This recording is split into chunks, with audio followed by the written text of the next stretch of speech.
خەڵکێک لەم وڵاتەدا کە هەژارە و کۆشە خێزانیە هەموو ڕۆژە ناتوانێت بچێتە سەمونخانە و بچێتە نانەوەخانەکان. ئاردی بایعەکەی ئەمە حاڵەکەیەتی، ئاردی بایعەکەی ئەمە حاڵەکەیەتی. بۆچی ئاردی بایعەکەی کوردستانتان پێچانەکراوە تاوەکو ئێستا دوای 2 ساڵ؟ ئایا داوای ئەوەمان لێ کردوون مەڵتی ڤیتامینمان بۆ دروست بکەن؟ کۆنترین خواردن و کەرەسەی سەرگۆی زەوی کە مرۆڤ بەرهەمی هێناوە بە تایبەتی لەم ڕۆژەڵاتەدا نان و گەنم و ئارد و تەنورە. ئەوە حاڵی ئاردەکەیە. ئەرکان راپۆرتی لەسەر کردووە جەنابی وەزیر فەرموو ئەوە معاناتی خەڵکەکەیە فەرموو. یەکێک لە ئاشەکانی هەولێرە کە ڕۆژانە توانای هاڕینی 200 تۆن گەنمی هەیە. چەند ساڵێکە ئارد بۆ حکوومەتی عێراقی بەرهەمدایەنێت. ئەوانیش لە ڕێگەی بایعەکانەوە دەیدەن بە خەڵک. گەرمی هاڕاوی ئەو ئاشە و زۆرنەی ئاشەکانی دیکەش لە بازاڕدا خواستیان لەسەر نییە. وەک نانەوا و سەمونخانەکان دەڵێن گەرمی خۆماڵی نانی لێ نایەت. چ ئاردێ بەکارێنی چ گەرمێ بەکارێنی؟ وەڵای لە ئێستا ئاردی ڕووسی بەکارێن لەگەڵ تورکیا تێکەڵ یەکەیت. ئەی خۆماڵێکی خۆمان وڵای خۆماڵەکەمان بەکارێنەوە ڕێژێکی خاویتە بەعمانی ناوەی نایەنن بۆ نانەوە زۆریشی پێ بکەین. معنی کە دایانی بۆ ماوەی چەند دەقەیەک دایانی وردەوردەونی تر خاوە بێتەوە کە نانەگەلی شەبەقی تێبێت. چه مواسفاتێکیەوە تورکی بەکارێنی کوردی بەکارنایانی؟ ئاردی تورکیەکە بەقووەترە بەڕاترە بەڵام ئاردی کوردیەکە هیچ معاملێکی وامانی لە کوردستانەکە بڵێن ئەم ئاردێکی دەرەجەیەکی خۆماڵیە و هەموو شوێنەکان بەکاری بێنن. هەرچی نانەوەخانە و سەمونخانەی ئەم شارە هەیە هەمووی ئاردی تورکیە. ئێمە ئاردی تورکی و ڕووسی بەکارێنی. تورکی و رووسی ئیشکە حەزەکەی بۆ ئیشەکە شڕانەگرم ئەی خۆماڵێکی خۆماڵی خۆمان بەکاری نانێ ئێمە. یەکێک لە کۆگاکانی کڕین و فرۆشتنی ئاردە لە سلێمانی ڕۆژانە ئاردی بایعیان ئاردی خۆماڵی لە دابشکارەکانی بایعی و خەڵک دەکرێتەوە. وەک ئەو دەڵێت ئاردی دنیا کڕیار و دڵخوازی زۆرە ئەوەی خۆمان نەبێت. بۆ سەمونخانەکان ئاردی ڕووسی دەست نایە لەبەرەوەی سەمووی لە دروست نابێ بەڵام بۆ نانەواخانەکان بە زۆری ئاردی ڕووسی باشترە. ئەم دوو جۆرە هەیە. ئاردی بایعیش باڵێن زیاتر بۆ ئارد بۆ ئەلەفی بەکارێت. خەڵک ئاردەکە ئەفرۆشێتەوە بە بایعەکان بایعەکانیش بۆ نمونە بەسان 30 فەرداکرێتەوە 40 فەرداکرێتەوە ئەیفرۆشێتەوە بە بازاریشی فرۆشێتەوە بە جاری وایە کارگە ئەلەفەکانی کردن جاری وایە ئەوانی کە خان و حیوان وشتیان هەیە کردنەوە. لە هەرێمی کوردستان 39 ئاشی هاڕینی گەنم هەیە.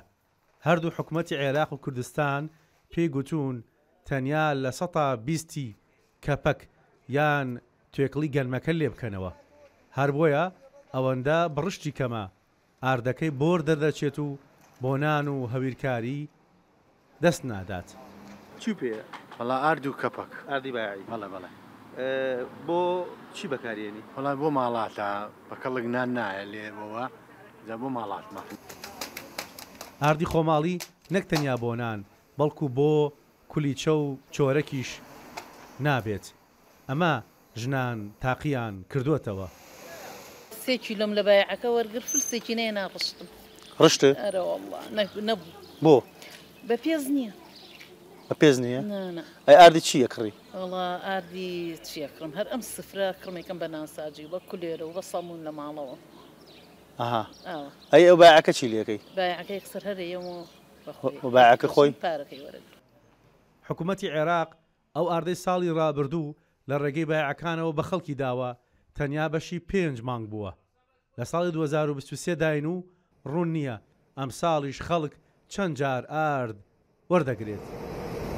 مۆزوعەکە کارگە نییە ئاشەکان نییە مۆزوعەکە گەنمە گەنم ئەگە کوالەتی باشبی ئارد کوالەتی جوان دەبی لەبەرەوەی ئەمە خەڵکە چی دیکەش حەزی لێیە لە ئاردی سپیە گەنمەکە گەر باشبی دەرەزەیەک بی ناعیمەبی ئاردی نانی جوانی لێ دەکرێت بەزەکە گەنمەکە خراپبی سەیالبی دەرەزە سێبی ئەوە زەحمەتە ئاردی لێ دەربچی.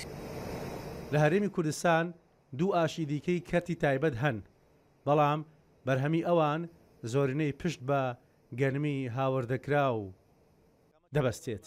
وەزارەتی کشتتوکاڵی هەرێمی کوردستان لە سلێمانی پارچەیەک زەوی بە گەنمی ڕووسی داچاندووە. نیازیان وایە بەرهەم و بڕشتی ئەو گەنمە بۆ یەکەم جار لێرە تاقی بکەنەوە. لە هەرێمی کوردستان ساڵانە جوتیاران نیوە زیاتریان زەویەکانیان بە گەنم و جۆداچێنن.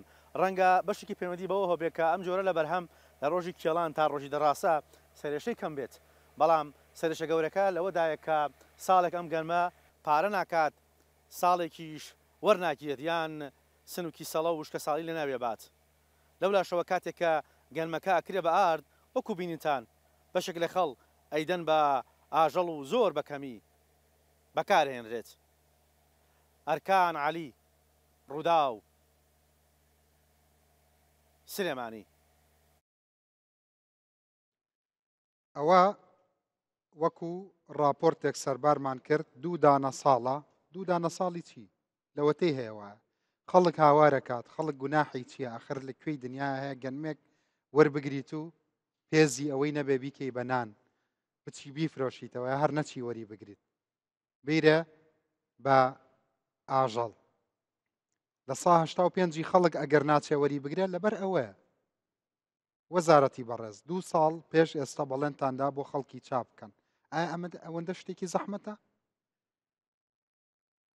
ئەگەر وەڵامتان هەیە بۆ خەڵک بۆ هەموو میوانێ ئەم سەرمێزە کراوە.